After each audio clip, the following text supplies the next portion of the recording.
Morning. My name is Sheila Lamb, and I'm with the Virginia SBDC Network. For those of you that are not familiar with our organization, the Virginia Small Business Development Center is a partnership program between the U.S. Small Business Administration, George Mason University, and local host institutions throughout Virginia. With 26 locations across the Commonwealth, we provide training and technical assistance to small businesses in their local communities. Our one-on-one advising services are available at no charge. Today's webinar, Financial Management Best Practices in the Craft Beverage Sector, is presented by the Virginia SBDC Network. Stay tuned for our next craft beverage webinar taking place May 29th at 11 a.m. We are recording today's presentation and it will be posted on our website, virginiasbdc.org. Due to the large number of participants, everyone's microphone is muted and the chat feature is turned off. But if you have questions during the presentation, you can type those into the Q&A box. We have also enabled a live transcript function, which you can show or hide via your own meeting controls. And now it is my pleasure to introduce the Virginia SBDC Craft Beverage Assistance Program Manager, Chris Van Orden. Thank you, Sheila. Good morning, everyone. Thanks for joining us for today's conversation about financial management best practices in the craft beverage sector. As Sheila said, my name is Chris Van Orden, and I'm the manager of the Craft Beverage Assistance Program at the Virginia SBDC. So today's program is going to be a free-flowing discussion about how breweries, wineries, cideries, and distilleries can manage their money. You can put any questions that you have in the Q&A function, and we'll do our best to answer everything either during or after the webinar. So today I'm excited to welcome our speaker, Devon Ponds, who's a CPA turned beverage business founder and CEO, who now consults with brands across the food and beverage landscape as a CFO, advisor, and principal at Ironclad Consulting Services. Welcome, Devon. Awesome. Yeah, thanks for having me, Chris. It's going to be great to talk about really anything that you want to talk about or any questions that come in on financial management and craft beverage industry. So. Yeah, I appreciate it. This is important stuff, and it's nice to have somebody who's seen it from lots of perspectives here. Yeah, let me give a quick background just so everyone knows where I'm coming from. I'm a CPA, worked for PricewaterhouseCoopers out of school before getting into the craft beer industry.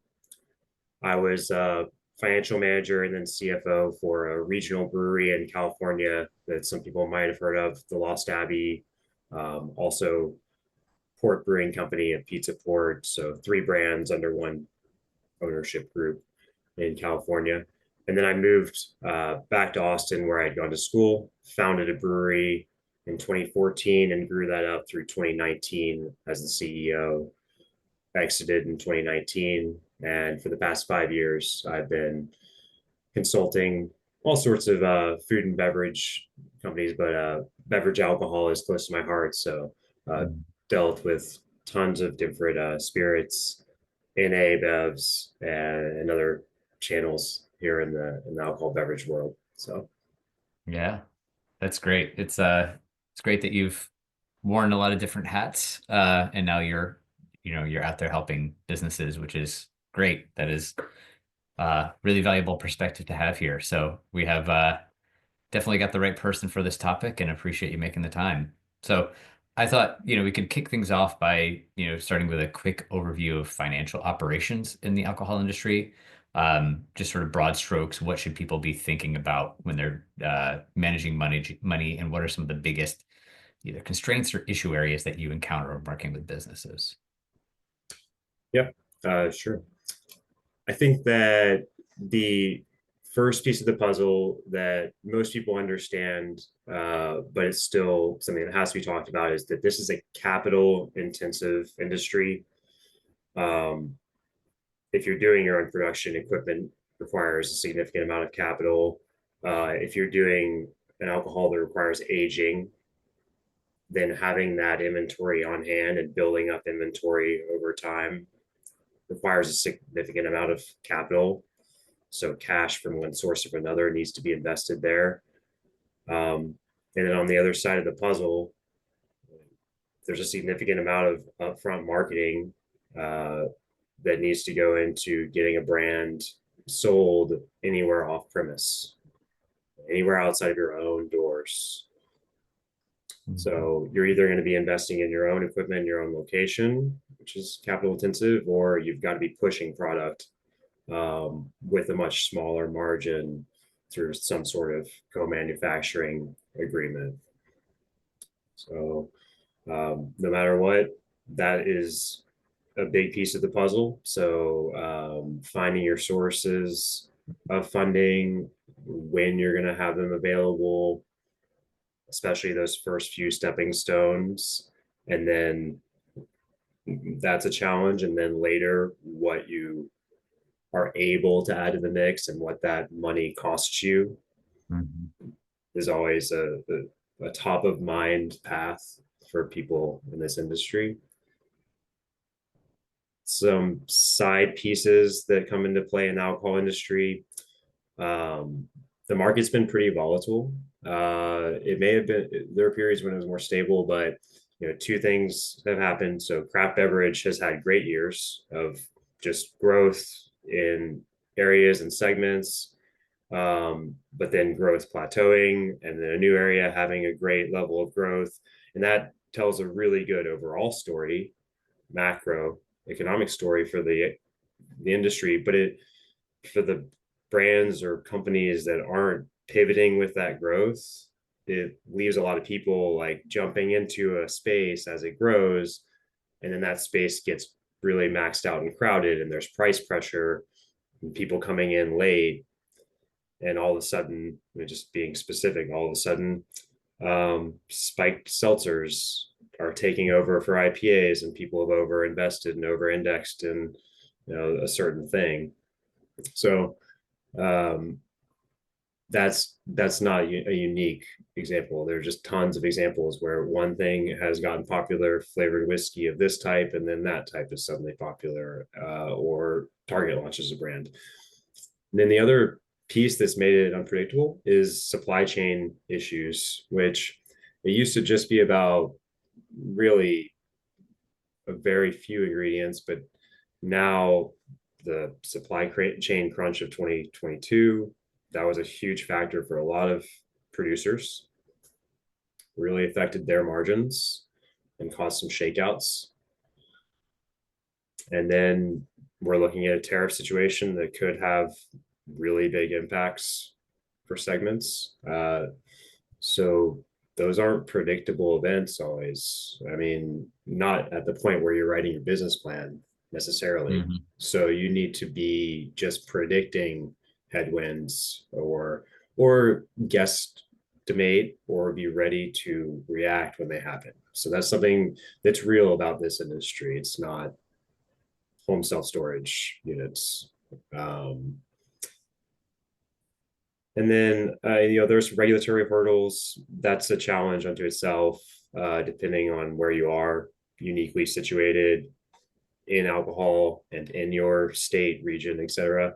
But from a financial perspective, that's basically just an extra cost. You just need to make sure you know what it's going to cost you to operate with the model you're operating, like with the volume of alcohol you're selling, what's the percentage you're going to be committing in to basically an extra tax, an excise tax usually. So it's a significant piece of the puzzle when we're talking about your gross margin and ultimately your hopefully income or positive EBITDA. So metrics that you measure yourself. Yeah. So really a strong financial strategy, it needs to focus on like, how are you going to approach that capital intensive beginning and then operating phase? How are you going to control for market volatility and through a combination of pricing and sourcing and diversity of sourcing? Those are the big challenges, really. Yeah. Well, there's a lot of variables to weigh, whether it's right. You said the sort of the scale and the slim margins of a distribution oriented business, the small scale, smaller, having the sort of in-house operations, if that's your business model, high capital costs, and just the cost intensive startup phase, all of these things, and ideally having a little bit of cushion to weather things over time, balancing, right? Building a strong brand, but while remaining nimble. all of these things are difficult to do. There's no way we're going to be able to cover it all today, but just it's just hammers home the point that I imagine a lot of people listening in feel acutely at times. But it's not the easiest industry. It's a very fun industry, but all the more reason to be serious about sort of the management of your finances here. So we got a lot to tuck into. So maybe we start out on the very beginning, right? We could have a whole standalone webinar on the sort of capital raise, that sort of pre-revenue stage of businesses. But in just a few minutes, maybe you can share your perspective on financing a new craft beverage business, something that you have experience with. Yeah, absolutely. Raising capital for a new craft beverage business, there are multiple avenues that you can go down, and those will depend on what type of business you're aiming to start and potentially what resources you have at your own disposal, what connections and contacts. So traditional loans, these can happen. Typically, this is going to be possible if you have some sort of asset to put as collateral or you're open to a guarantee of some sort. So that works if you are planning a brick and mortar location where you might own the real estate, or you have a partner that owns the real estate, or you can work with someone who owns the real estate, and that can be part of the collateral where equipment is placed so the bank feels comfort around it. Alternatively, if anyone has a personal assets that they're willing to guarantee a loan with for the sake of a business, that is a big leg up, and can create things. Or if there's an equity infusion into the business, if there are investors putting capital in, certain types of banks, so not necessarily an SBA situation, but certain mid-market banks or kind of alternative banks might be interested in providing debt alongside equity investors. So basically, to get debt right off the bat with no revenue, you need some sort of other asset that someone's putting on the line.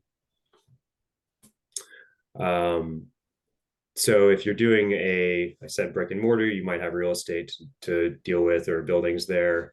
If you're doing a co-manufacturing situation, outsourcing your manufacturing, you're not really going to have that. So you're going to have to go after one of those other avenues if you're going for a bank loan.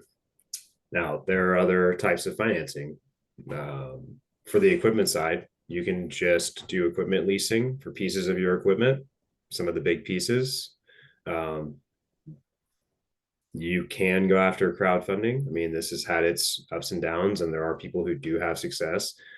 Don't expect big numbers unless you have a big, strong skill set, commitment to it, and probably some sort of audience to begin with. But that is a possibility for some money. In some situations, grants can help out a bit. So scour for those, especially again, if you're doing a brick and mortar thing where you can change an area's profile, there might be investment in certain areas. Obviously piggyback on those types of opportunities. And then really it's hard to describe whether this is a dream goal or the other option or the ultimate option. Angel investors or venture capital investors, outside funding from non-bank actors is a key way to get off the ground.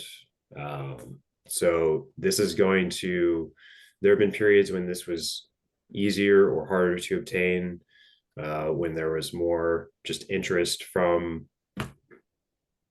let's call it like a mid-level, a wealthy retiree who has some angel investing interest.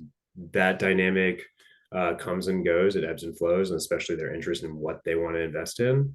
But from personal experience, I was able to make some things happen there a decade and a half ago, and I know that in the right hot segments, if you can present a clear team, a clear commitment, like a plan, it's possible to still get angel investments and venture investments from an early stage.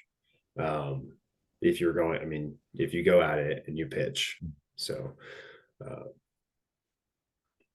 obviously it's a way different story and a much different conversation once you have revenue with those people and you can get more places.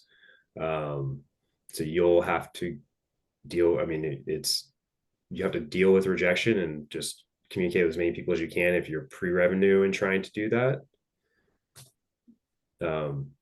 But if you have, but you know, that's a path that you need to explore if you don't have the other options. So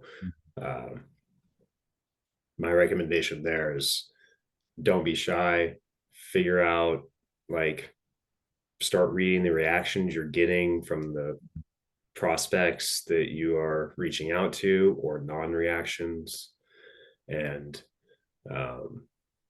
make as many connections as you can, because it really comes down to like talking to a ton of people until some people start to believe in you who can bring in other people. And then, you know, I mean, I tell people sometimes, like, building a business it's really just like putting together a bunch of agreements. It's not like building something. It's just convincing a bunch of people that this arrangement is going to work.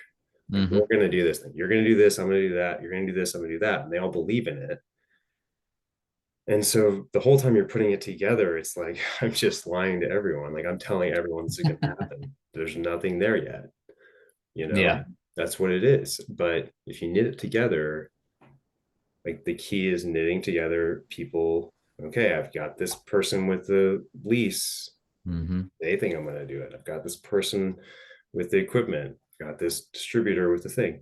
So get enough people on board, and investors are part of that. You just have to create that network of people believing that you're going to do this. Sure. Yeah, I'm sure, especially when it's just an idea, right? The only guarantee is it's not going to play out exactly the way that you lined it up. But, right, based in reality, saying, hey, here's why I think it's going to have here, allowing tolerances, kind of being ambitious, but not so ambitious that it looks like you're coming up short. And of course, knowing the sort of motivations and costs of different types of money, right? Banks have very different sort of demands, and they're going to want to see different things in a business plan than a VC firm, which has a higher rate of return. They'll let you make more mistakes early on. There might be a different kind of structure associated with that, certainly when you get into equity, but all kinds of arrangements here. I know it's not the hot industry for investment that it was a decade or more ago, and the big fish kind of demonstrate that too. But there's still plenty of bright spots out there. So lots of opportunity in various niches all over the place. So kind of talking about, right, some of this is putting this stuff down on paper. It's all an idea until you're up and running, and then you start saying, okay, here's what's actually happening, right? The kind of rubber meets the road, and all of a sudden it's, oh, well, we have our first quarter of sales data now. That's real, and that's a place to work from. So it can be difficult for companies in those early stages to establish good financial baselines, right? Like, what is a good month? That's going to change a lot in the early days, right? What's a reasonable cost for our marketing? All of those kinds of things. There are so many variables that are at play: your location, your scale, your sector. Are you niche? Are you mass market? So it can be really hard for those companies to establish good comps, right? Who should I be looking to? So when you're working with a company, especially in those kinds of first couple of years, how do you suggest that they approach establishing benchmarks? That's always, as you said, it's a challenge to know where you are realistically going to come in.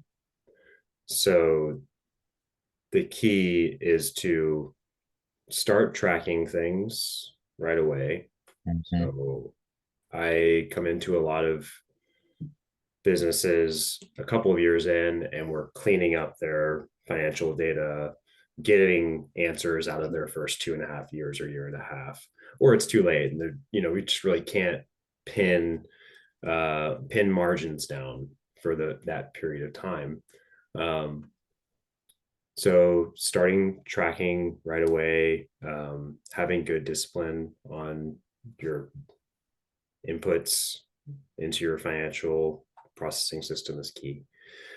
There are places you can go and find benchmarks, broad benchmarks. So I'd recommend for beer, the Brewers Association, there's craft spirits. There are places you can find numbers, and it is valuable to really familiarize yourself with the expectations for your channel. Spirits, we want a 60% gross margin. I mean, that's it. Like, that's what people talk about. And you have to try to figure out where you're going to be right away. Like, what's my bill of materials in this situation? Try to find all those hidden costs, but and know that maybe we're going to be at 40% year one, year two. Maybe we need some scale or some change in our inputs to get to that. But go out and find those metrics for your channel, and just the same will apply in a specific location, a brick and mortar. If you're doing a craft tasting room or something, like, you should figure out what the bars are doing in that area.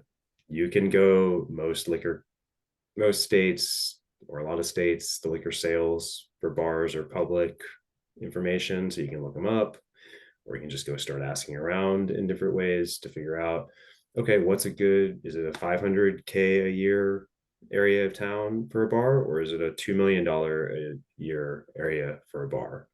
Because I'm basically going to be a bar right here. And that's something that I was familiar with opening up my tap room in Austin, when I was considering the dollars per square foot that I was going to pay on my lease versus the alternative. So, you said it a bit earlier, flexibility in the team, or like knowing that your plan is not always going to be what happens.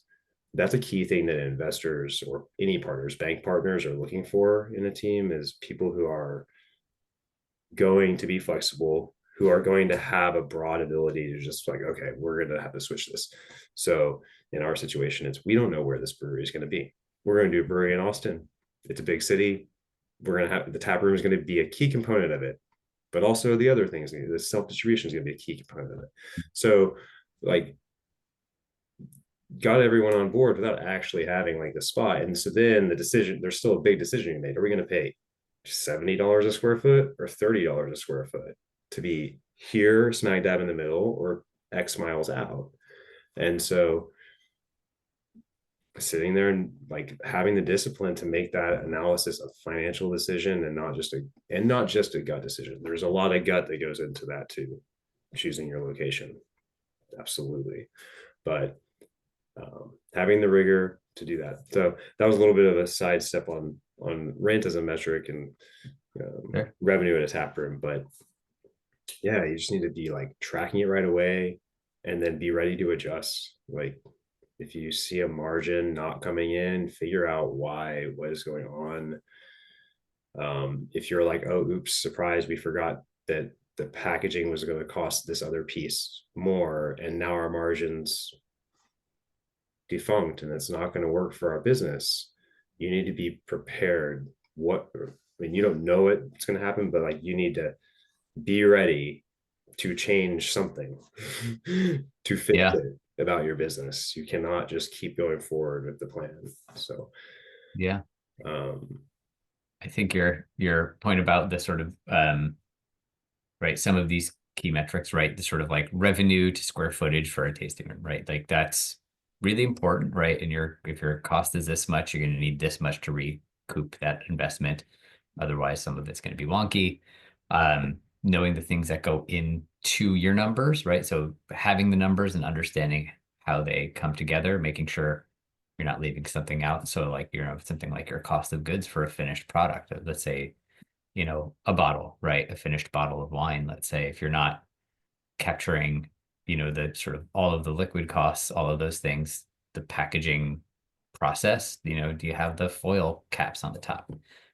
All of those things, knowing, right, that they might change over time, but saying, hey, we've got, in some ways the bigger you get, the cheaper it gets, you're buying more, but being able to go for that. So I think even when it comes to doing comps, making sure that they're fair, finding out what, Robert Mondavi does pays for per cork in California is not a fair comp. So yeah, always everyone source needs that to well. be with benchmarking and just be liberal with your communication. Like, I mean, this is the truth for any person who wants to really drive a business. Like, you just need to be so out there with your communication. Just email for quotes, just email somebody, get some other quotes, ask, like, go into any meeting when you happen to know you're going to be hanging out with another craft whiskey owner, like, have a few questions, have an ask for the end of the meeting, like, ask them, what are they paying for this, what are you doing for that? It's just massively important, because you can just find out by asking what people are doing better than you. And, like, people like to share their things. I mean, it goes both ways too. Yeah.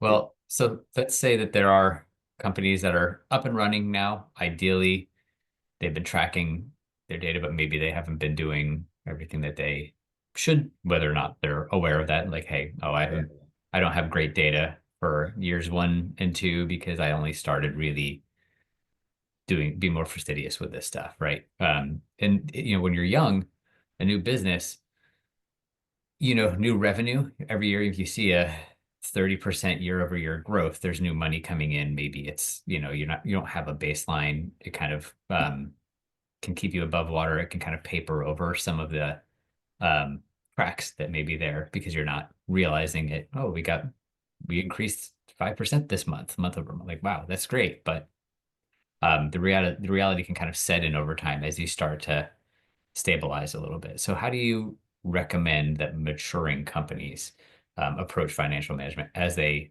kind of get more established in the marketplace, starting to, I don't want to say plateau, but reaching a more kind of like longer term growth rate? Yeah.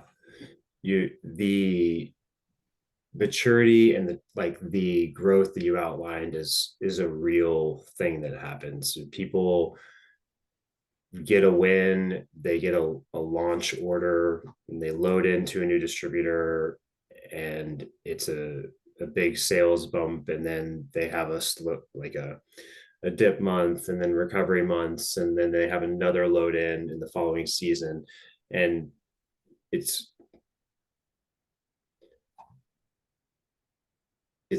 can really cover up a leaky bucket, basically, that you're growing, and you're not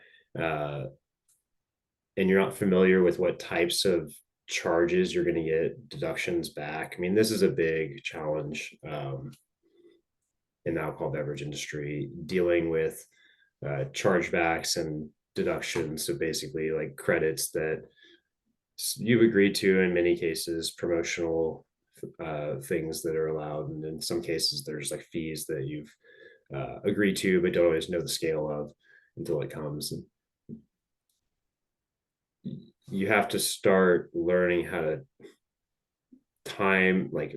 associate those things with the proper period that they were planned for, and see them coming in advance. I mean, basically, as you plateau, you don't have a new greenfield coming in.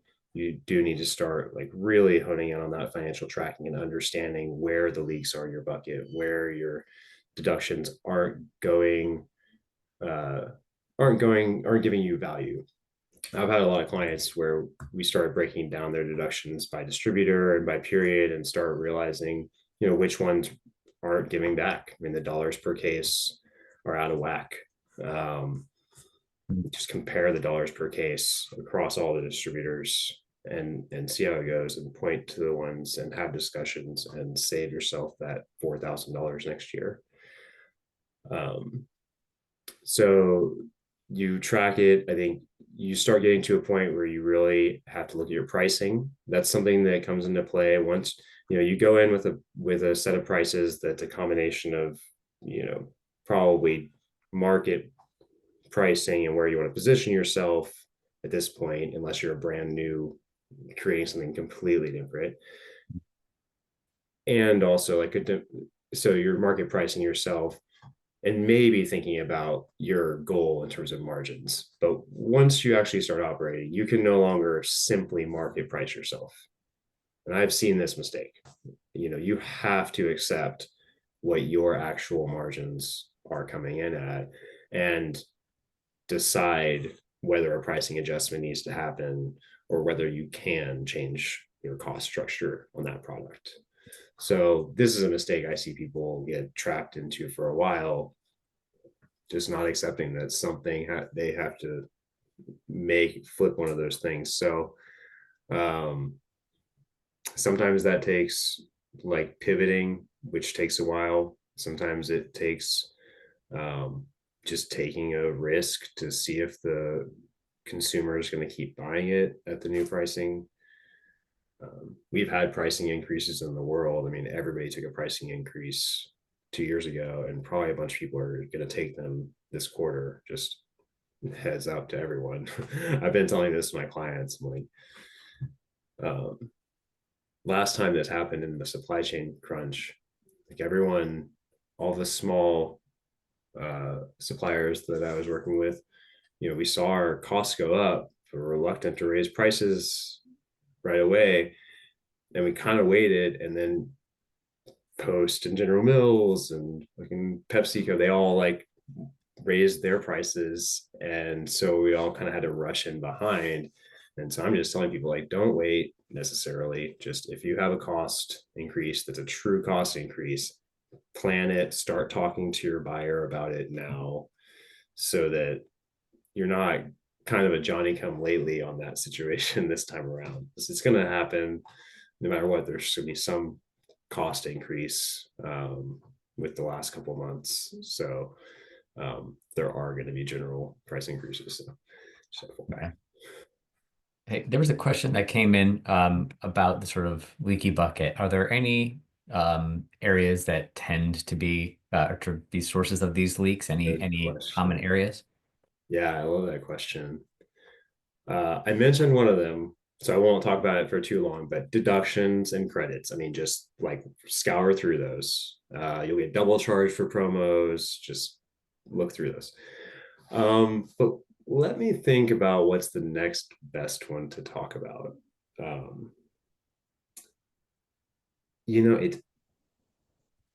It's freight and shipping probably, because honestly, like, I mean, it depends a little on your model. May not be a factor for some people in the room, but if it is a factor, it's probably like 8%, could be 12%.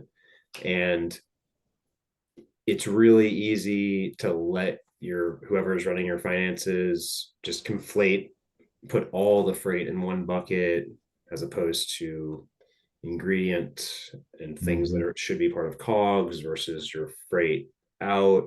And then so I spoke about how different customers might have different deduction rates. Same thing will apply with freight. So understanding like how much it's really costing to send to this location versus that location, and how each customer has their own little margin. That's where you find that other set of leaks. I mean, y'all know how to go down to your operating expenses and look for things down there. Okay, I'm not going to tell you too much, but open up your QuickBooks, export the trial balance detail for the month, and just literally scan through it and see all the entries, and you'll find a few things every month that you can try to cut out. One thing when you're there is to think about what are the variable things that are down here, and like start watching those start watching their variation with your sales, because you may see basically that's where you like identify one-off charges that might sneak into bills. This all depends on how close you are to like the pulse of all your bills. Like some people in this room might see every single bill, so they're kind of like, oh, I would know. but some people might have someone else doing a review on like all the bills from this vendor and not notice. But yeah, after deductions, which is always a thing, freight and really associating freight with customers or product, that's the next thing. And watching your inputs creep, watching the cost, like just keeping an eye, because you don't want to lock in a price for everything, not because the price will ever go down, but mostly because that discussion usually means you lock it in as the customer service person, the salesperson is going to be like lock you in at a little higher price to protect themselves. They get kind of defensive. You can't have that discussion with everyone, but just keeping an eye on that. Like, okay, the rate suddenly changed on my gas, suddenly changed on, like, it'll creep and you have to call them out every 4 months. And they'll be like, well, we're allowed to raise it. Like, well, I'm just going to switch to air gas. You have to go back and forth with your vendors. Is that expense creep, I guess, is the third piece, we'll say. Yeah, I think that's great. It's not a fun thing to track, and obviously having to have those conversations, but it's you know, it's an easy place for money to just kind of trickle. Can be hard to check. I mean, in my experience, another kind of thing that I saw was dealing with vendors of, you know, everything from, you know, the people who supply your coasters for your tasting room, right?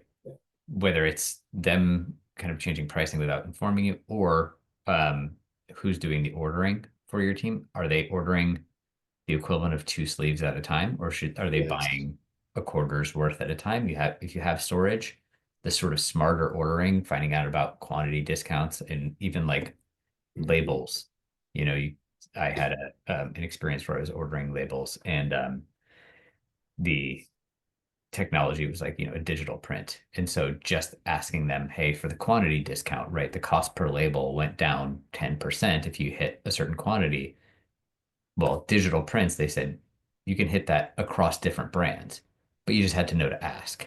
They weren't just going to volunteer that fact. So saying, hey, okay, I'll order 5 cases of labels, but it's going to be 1 case each of these 5 different brands.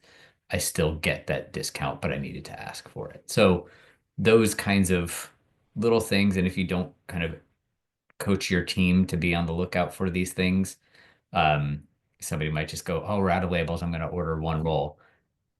That's a very expensive roll because all that shipping, and then all of a sudden, you know, your cogs are off for a little while.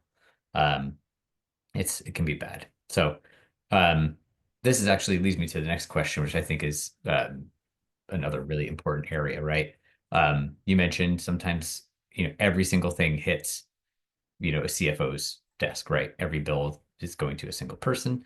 But whether that's the case or there's a whole team, other people are involved, right? In one way or another. So, you know, it's only going to be as effective as the sort of data that you have access to, and are people driving towards good financial management. So how, in your experience, should leaders get their team to pull together, pull in the same direction on sort of better financial management practices?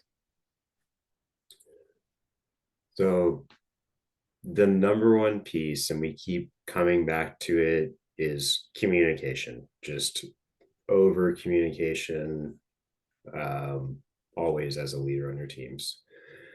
So helping, if you are the financial leader, you know, getting involved with the leaders of the other departments is key. But if you're the outside leader, like preaching that importance of financial impacts, preaching the importance of business decisions to our financial impacts, to our results, they could matter for whatever matters to them. Like that's important. So training our staff at the base level to be thinking about efficiency and giving them ways to understand how they're being helpful or not helpful from a financial perspective, in their own work or in their ordering, things like that. Making sure that there are regular cadences of meetings between two key responsibilities and the finance department head. So the production side and the sales side. That cadence can be determined by the speed of your business, the size of your business, whether it's weekly, every other week, or monthly. But separately and all three together need to be meeting or having a collaborative, like a shared document that is updated on a regular basis. I mean, all the teams that work best either have a real ERP system that everyone actually cares about and is required to look at, or they've got their own living production planning document that accounting sees and accounting takes, and finance, not accounting, financial planning analysis takes inputs from that document. And the same goes for sales. There's a sales plan and a sales forecast, and finance is taking inputs from those documents, because that isn't just sales, it's promotions, it's all those agreements for those deductions that we need to track down later and confirm actually work. So that's why we're having these, meetings every month. It's not to catch up on the weather only. It's to make sure that there's visibility when all these invoices are coming in from breakthrough and RNDC states across the country, that there's an agenda with the items we're going to cover, or here's the deductions from the last month we're going to go through. So typically with sales, it's a combination of forecasting and deductions review meetings. And with production, it's kind of the same forecasting idea, just press it back into their actual production forecast.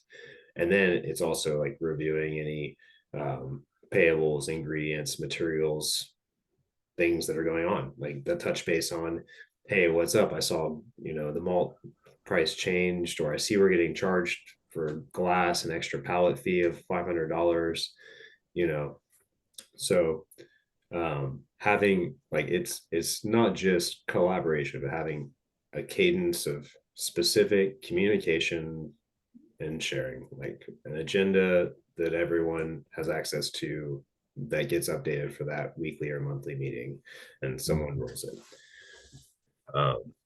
That's huge. And then, the reporting, giving those people some of the reporting results that matter to them. Open book, some amount of open book accounting, like some amount of sharing the financial results at different levels, even all the way down, is so helpful. Like setting goals for the whole organization, like especially if your model really depends on a workforce that matters to it, like it is the front facing workforce to the customer, like if you have salespeople that are interacting with bar managers, when that's part of your model, or if you have a tap room where people are selling the brand every day, that's part of getting them to buy into the brand, to actually like bleed your brand and not just work for their paycheck. And there'll always be some people working for their paycheck, but ideally in a fun-ish industry like this, there are some models where your workforce is back of house and does not matter, so doesn't apply as much, and then it's more about insurance and real comp benefit situations. But if you have a front-facing situation for your employee group, giving them the financial information, like what are our goals? We're making this tap room, and we're going to make 2 tap rooms and 3. If this one reaches $2 million with this much profit, then I'm going to be able to go get a loan and open 3 tap rooms, and 2 of y'all are going to be managers. Like that gets people to be so much better at just that gets them to look for efficiency.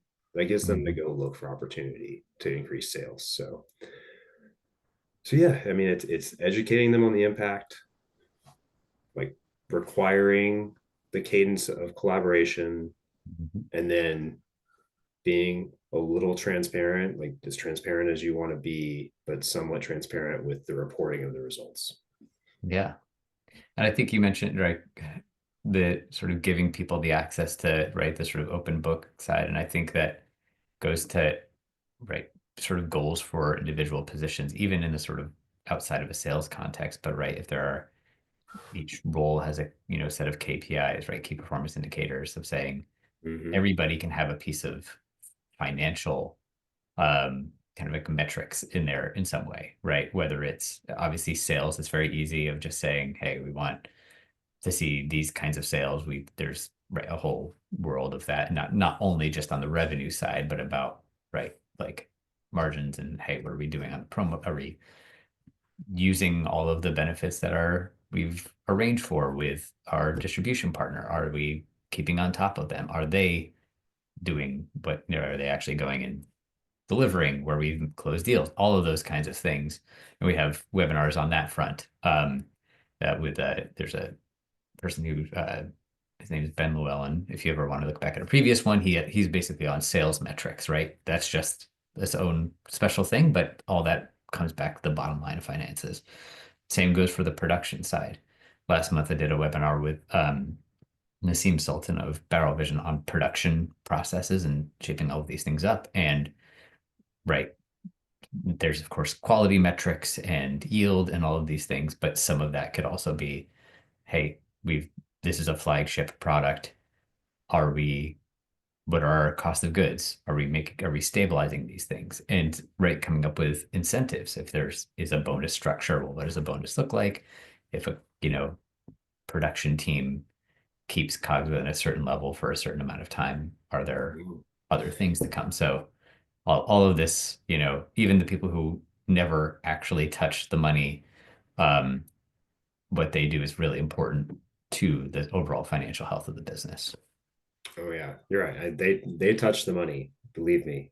It definitely comes into play, and you're right that there are so many fun and interesting ways to like show people how they can affect the business and really make it better. Like fulfillment rate is a good one for for your production and sales team. Like how often are we missing or not able to fulfill an order, or are we 100% ready? Which means that we're doing two things right. We're communicating with our distributors, their expectations, and we're getting things produced without any major hiccups. Our production planning is operating correctly. So, yeah, they're fun ways to like give production information and feedback about how they're like changing the financial results for the business. Yeah. I think that you get, employees who are more engaged at that point. They realize that what they do affects the sort of trajectory of the business. They're more bought in because they realize that they're contributing to the bottom line in really tangible ways, and maybe more motivated or more attentive to things. I think that in general, it's a good thing for people to have awareness outside of the lane, even if they're coming with a very specific work area that they're occupying. So it all fits together, like you said, sort of bringing together people from different areas and getting them all to believe in an idea. Even once you're up and running, you kind of have to realize, hey, I may never see our salesperson 2 markets away, but what I do relates to them for this bigger picture of, in the end, it is a business, right? Managing finances is what businesses are for, right? It's there to ideally, make money in the end. So, we've been talking about sort of like getting this business kind of operating and sort of best practices for, right, doing this in a general sense.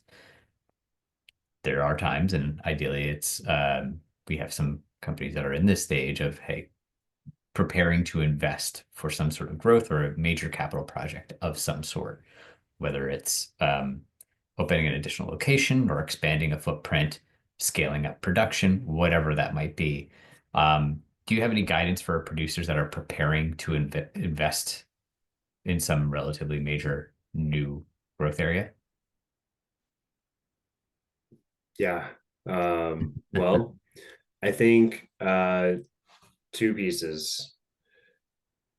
first, unless this growth area is like fixing your current house, make sure you have your current operations in order. Don't spend, if there are improvements to be made there, okay? Mhm. Leverage technology, look for improvements in automating your current system. But you know, if you're looking at doing a major project, you need to first already be doing regular financial reviews and understand the metrics that your business is currently operating on, and have a clear line of sight on what this project is going to leave you with, like where it is going to leave you. Calculate an ROI.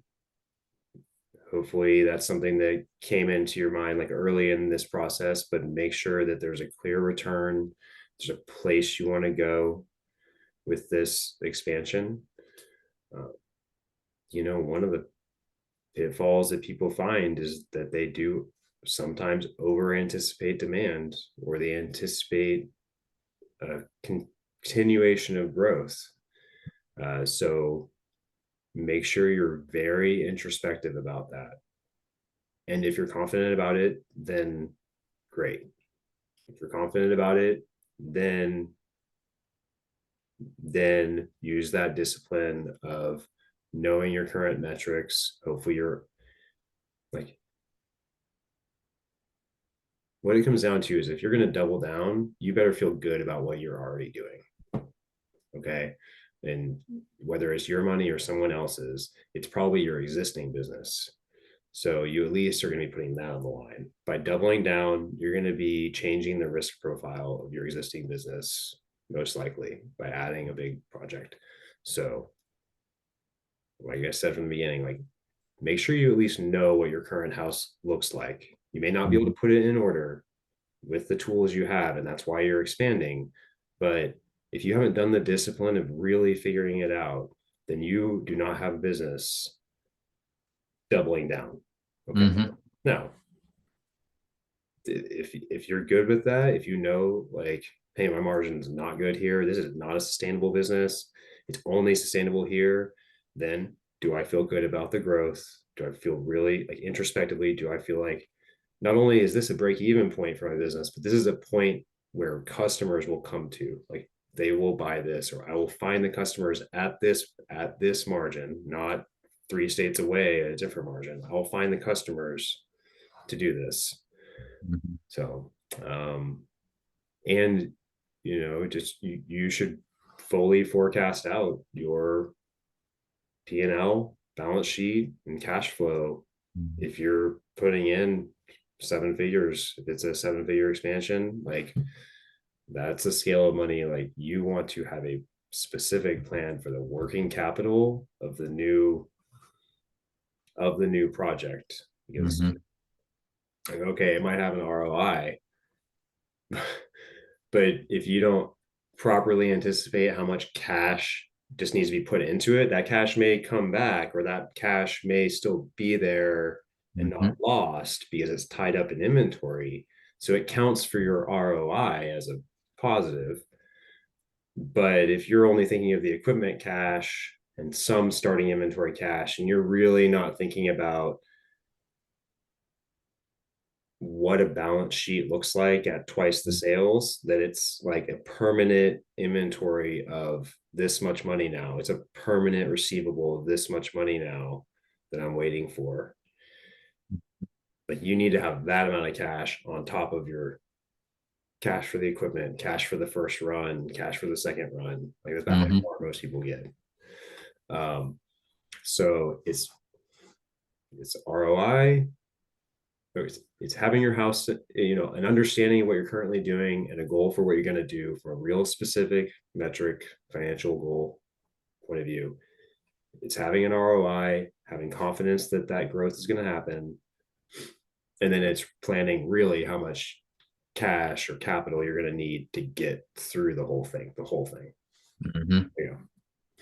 Yeah, I like your points about, right. We're not trying to create a second kind of startup phase of like, oh, we've got all this growth now. Well, that doesn't mean you're more profitable. Like your revenue may shoot up, but that does not mean that you're a more financially healthy business just because you increase your production or you open up another facility. Like, look, my, kind of money in just went up 50%, right? Oh, well, great. Well, your money out tripled, so you're losing ground here.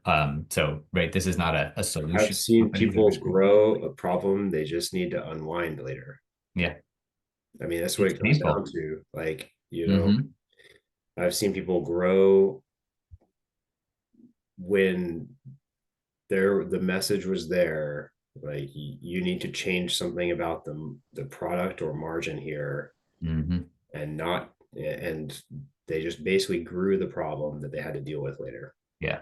Instead of just making the really hard decision to change it somehow prematurely. And they still had to make the decision to change it eventually, but it was way deeper in and way further behind. So that's something that being introspective is really key. Like, don't just expand something to expand it, especially if it doesn't seem like, if it seems like there's some cracks here, like you need to fix the cracks if you're going to expand it. And inefficiencies, right? Like that are process live with when you're small. When you scale up, right, and investing in that growth, that leak becomes bigger, right? Whether it tracks in a linear way or who knows, right? But sharpening up before you dive into these things, right? Doing a full audit, make sure that you feel comfortable about this. And I really like your point about, right, it can be, your eyes can get really big when you say, hey, if I just had more production or if I just had more space to sell, I'd be able to get all this, like my ROI, it's out there. Like I'm going to get there. But there's the path to get there and there's the monthly cash flow question. I mean, a lot of people wind up having a cash crunch because they think a 4-month project becomes an 8-month project.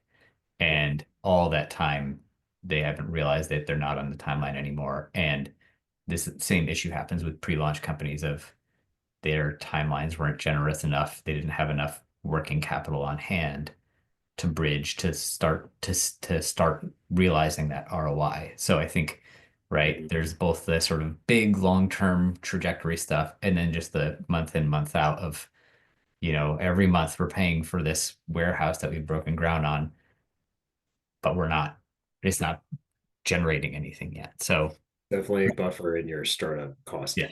That's for sure. So yeah, these are all important lessons. I feel like we could go on for longer, but I don't want to keep people more than the hour. I know it's always hard for people to stay on. So before I let you go, Devon, if you can leave our audience with just one takeaway on financial management, what would it be? Financial discipline is the foundation of success. Really just be consistent in your financial tracking, strategic planning, and in holding your team accountable to results. I like it. Very nice. Well, Devon, really appreciate you jumping in here. I know that, right, we're just scratching the surface of the issues that you look into, but I think it did a good job of laying out all the different areas that people need to think about. And hopefully folks, even the folks that feel like they're doing a good job, got a tip or two. So really appreciate the time. Oh, you're welcome. Thank you for having me. Absolutely. Thanks, Devon. Thanks, Chris. A lot of good information today. I want to thank everyone who joined us today as well, and remind you that you will receive an email with a link to this recording. If you would like to sign up for upcoming webinars or access recorded webinars, please visit virginiasbdc.org/training. These resources are designed to be used in collaboration with your local SBDC advisors. You can sign up for a free and confidential session by emailing help@virginiasbdc.org or via our website. And we hope to see you at our next session. Take care, everyone. So